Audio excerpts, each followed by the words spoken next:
in making records, I think you have to have an honesty about what you do, and if you're going to win an audience, you have to come from a place where you believe in it in the first place. Now, that's the kind of things I've learned latterly. I didn't know that at that age. I was just literally learning about the business and enjoying myself. So obviously we've got to move along a little bit. So we'll go really to the breakup of the stereotypes, and then go into the raw screens and and Perry Haynes. Oh yeah, okay. Well, I mean, okay, there's a few things there. What happened with the stereotypes was, by the time we got to release our album, the label, which we of course recorded at Roscoe Studios. By the time that arrived, I mean, Warner Brothers had already written us off because the opportunity had gone already. I mean, the Smashers had already moved on. They were now making records. You know, their second album did not sound like the first album. They no longer were a ska band. And also New Romanticism was coming in, so you had this Spandau Ballet, Visage things arriving from this side, and they were selling lots of records, and they kind of were taking a lot of the media space. So Warner's realised they'd signed their little ska, lucrative opportunity, and already the market had moved on, so it wasn't going to work. The one good thing they did achieve for us, and I don't know how they did that, was they did get us on the old grey whistle test, which at that time, this is just the Tube hadn't arrived, I don't think, maybe just started the Tube, but really, apart from Top of the Pops, I mean, you would know that, the old grey whistle test was the only other music show you could possibly get on with if you were a pop job fan. And Perry Haynes had seen us on there, and Perry had founded ID Magazine in London at that time. ID Magazine still runs to this very day.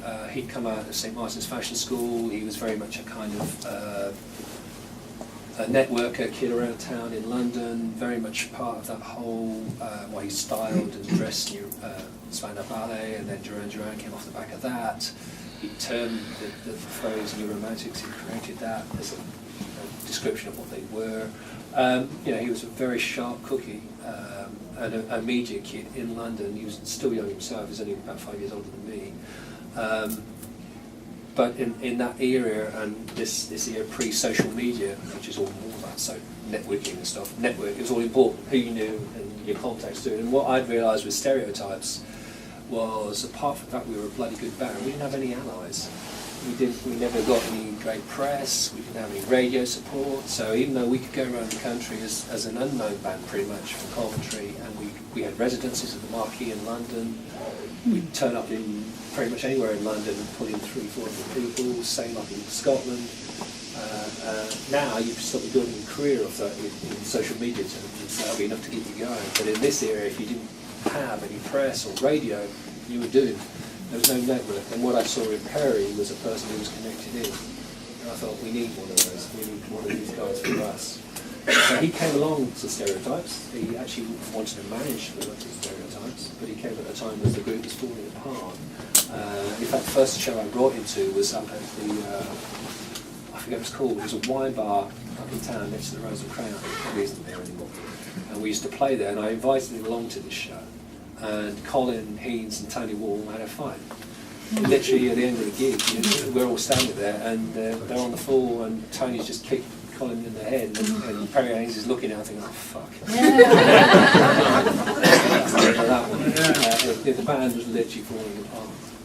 And actually they were good friends after that, Colin and Tony. But, so Perry had come on to manage the Stereotypes, and we were splitting up. But he'd say to me, well, I really like, there's something there, keep me informed about what you do. And off the back of Stereotypes splitting, Colin, Tony and myself carried on. I knew I wanted to carry on. I knew, based on what I had just shared with you, if you're going to do something musically that you really felt good about, not that I didn't feel bad about the Stereotypes, but as I was saying, it was compromised because it was trying to be a ska band and it wasn't a ska band. At least start with something that you feel is about you and expressing what you like and enjoy playing.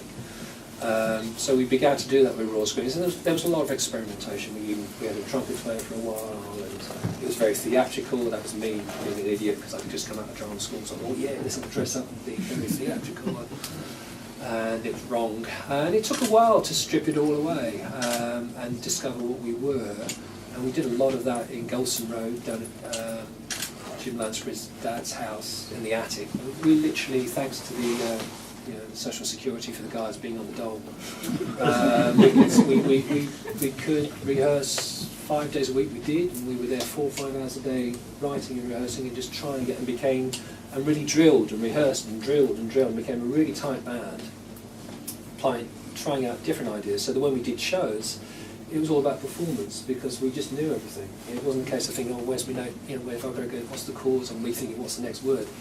We just rehearsed ourselves, so we were a well-drilled machine, and it really stood us in good stead, because again, a bit like the Stereotypes, as we came out, there was something there as a live unit that already was sounding really, really solid. And we still had to progress our identity and discover, whereabouts we wanted to be. But the basic premise we came down to after a lot of playing around with the arty-farty stuff in the horn section was about we were going to be a dance kind of rock pop band.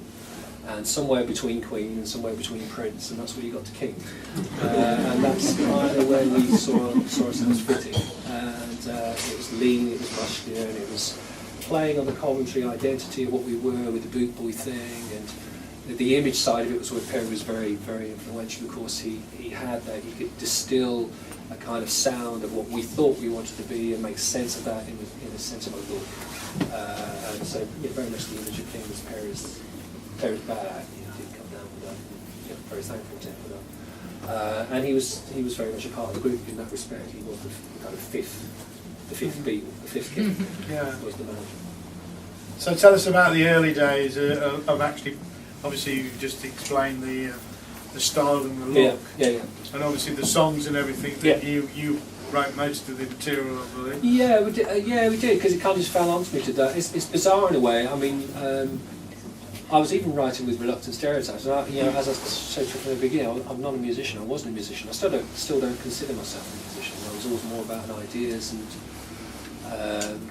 a records guy. I think in real terms, if I was starting now, I'd probably be a DJ. That's where the DJ culture comes to. It's the explosion of DJ, producer, performers is because they know about music and records. They know what people like. They know the sound. You want that snare sound. You need that kind of bass line. That's what I'd have been doing. But I had to do it with musicians in my day. Okay, I've got this idea for a bass line. It goes like this. How do you play it? And that's how we build songs up. And that's what I was doing. I just pulled ideas together. It kind of fell on me as a conceptualist to do that. Naively, I say naively, I think in youth you're just arrogant and you're incredibly confident when you're a kid because you know no different and you don't know what can go wrong or what's right or wrong, you don't care. So that's what I did. I thought, wait, I should write songs. I've got musicians, I'll write songs. And bit by bit, we did, and we put some good songs together. I think in some ways, if we're going to end up talking about the regrets about King, it kind of ended too soon. I think we progressed, we'd have got better at doing that. We never did. We never got the chance. But that's how it came about. And we very much got reactions to our songs and the style we were writing by playing live. And that's kind of how you did it a bit. It's a bit like DJs would do now. You play your stuff, and if the dance floor was full, you're doing something right. If the dance floor empties, you're doing something wrong. The same with us. We try out tracks, and it just, no reaction from a crowd. And that's how, for instance, with Love and Pride, we just knew that was the record that had to be released. And we fought with CBS to get that released, because whenever we played that song, and this is pre anybody ever knowing it, it just always worked. It always got a reaction, and as they call it, the X factor now, whatever it is, you can't say why it does, you can't necessarily put it down to a formula, but sometimes you've just done something right. It's got some ingredients in there that people get and relate, and that song always had that, and that's how we kind of make our songs. I mean, it was very instant, straight in there. Yeah. So it was quite a powerful song. Yeah. But of course, it took a couple of times before. It did, yeah. I mean, it's. We ripped it off. We ripped off the arrangement. We ripped off the arrangement from Simple Minds on Promised You a Miracle. Because I left Simple Minds, and the thing that always stood out, it wasn't actually a big song for them, really, Promised You a Miracle, but it had bigger hits later. But Promised You a Miracle, if you know it, it starts on the chorus. And I thought, oh, that's a good idea. Start on the chorus. Because people always remember the choruses. And Motown used to do that a lot, of course. But And then similarly with Costume Miracle, what Simple Minds had in their armoury musically, so brilliant guitarist who would be like a rhythm guitarist, but also he would be creating a kind of aural sonic layer of almost like synthesized sounds, and we copied that as an idea with Jim's guitar parts for number one. Jim was like playing a very rhythmic, funky part, and then you go into a kind of more ethereal sonic sound. So we very much ripped off the idea of Pride as an approach from Simple Minds, which is what you do as a songwriter when you're starting. Everybody does that. You're kind of, everybody from Lennon and McCartney were doing exactly the same thing. You listen to your peers and think, oh right, we want one of those. And you write your own version of it, but you're kind of copying other people to achieve it. And that's what we were doing with those records when we were first starting those songs. And I did find it quite, I'm sure we're going to talk about King Phoenix at some stage, but Tony, the lead singer of King Phoenix. Oh, when I heard them, I heard the BBC Coventry recording of their performance earlier in the year. And Tony, if it's Tony Dangerfield, he had a very Jim Kerr-like sound to his voice, I thought. And the guy sounded great, and he sounded like King, playing the tracks. But I thought it was quite coincidentally amusing, particularly in Love and Pride. It was also like Jim Kerr singing this song that kind of nipped it away from Simple Minds. It was a nice circle as it came round.